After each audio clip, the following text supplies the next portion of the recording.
Cornbread by Dave Matthews is going to be played in standard tuning, and it's going to be coming out of a riff beginning with your first finger on the 4th string 5th fret, which is a G note, and you will be picking the 4th string and alternating pretty much after almost every strike of the 4th string, a strike of the open 3rd string in a feel that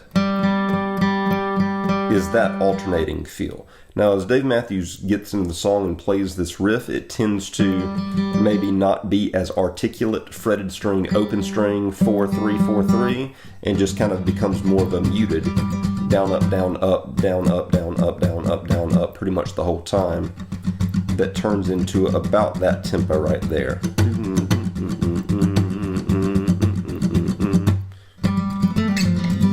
So anyway, the down, up will be the first strokes of the song, 4-3, 4-3, and then you'll use your pinky finger to put it down on the 4th string 7th fret,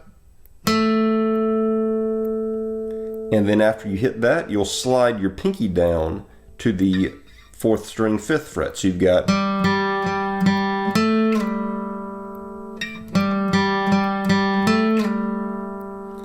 and then you'll go with your first finger to the 4th string 3rd fret. You'll hit the open 3rd string again, and then hit with your pinky finger to the 4th string 5th fret, and then you'll hit the open 3rd string again, and then that's the end of the lick. And as counterintuitive as it may be to end this with your pinky finger, that's what Dave Matthews does, and then he replaces his first finger to the 4th string 5th fret, which is where his pinky finger had just been, and starts the riff over again.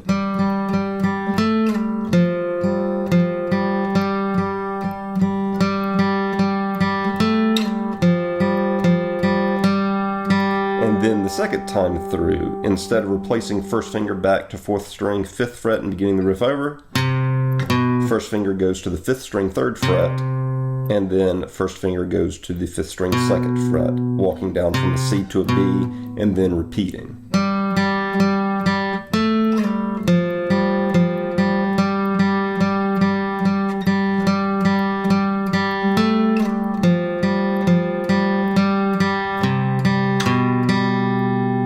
And then that just repeats. And again, I think that the song begins with those notes being a bit more articulate,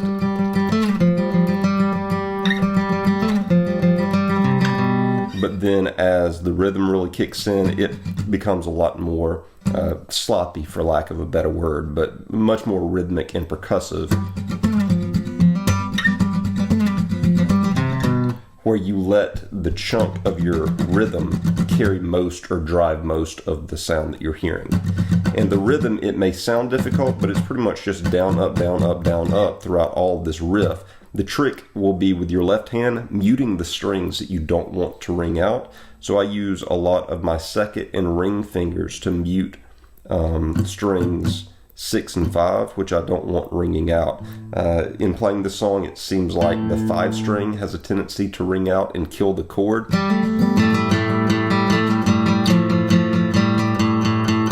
You don't want the 5th string or the 6th string ringing out. So make sure that you use on your left hand the fingers that you're not using to fret notes to mute and deaden strings that you don't want to be ringing out.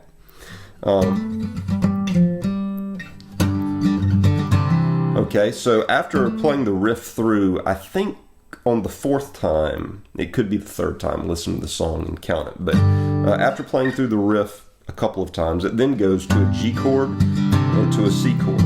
The way that Dave Matthews is making the G chord is second finger on the 6th string 3rd fret, first finger on the 5th string 2nd fret, open 4, open 3, ring finger on the 2nd string 3rd fret, pinky finger on the 1st string 3rd fret. And this strumming pattern seems to be more of a down, up, down, and then up in the higher register of the strings, part of the rhythm. And then move to a C and do the same thing. To move to the C, you're going to leave your ring and pinky where they're at on the 1st and 2nd strings 3rd fret, and move with your 2nd finger to the 5th string 3rd fret and your 1st finger to the 4th string 2nd fret, open 3rd string, and just don't hit the open 6th string on bottom, and then repeats back to the riff.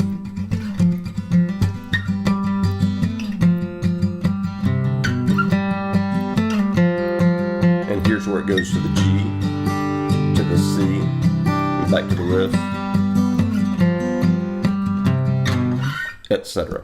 Whenever we get to the chorus is going to be an A minor, an F major, and a G major. The way that the A minor gets played, Dave puts his ring finger on the 6th string 5th fret, pinky finger on the 3rd string 5th fret, and first finger on the 5th string 3rd fret. You'll have an open 4th string in the middle, and you want to avoid altogether strings 1 and 2. The rhythm.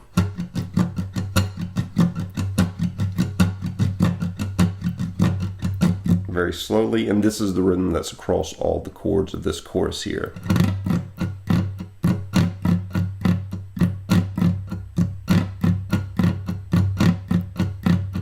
So the A minor to the F major chord, the F major will be played as a bar. You put your first finger, I say a bar, kind of bar shape. You're not going to bar the top strings of the guitar, the high strings of the guitar, but first finger on the 6th string 1st fret, ring finger on the 5th string 3rd fret, pinky finger on the 4th string 3rd fret, and then second finger on the 3rd string 2nd fret. And then take this same shape for the last chord of the chorus and move it up 2 frets to a G. So the chord is originating its bar shape with your first finger on the 6th string 3rd fret, and then all fingers in the same relative position to one another as they were in the F. And that repeats A minor to the F to the G,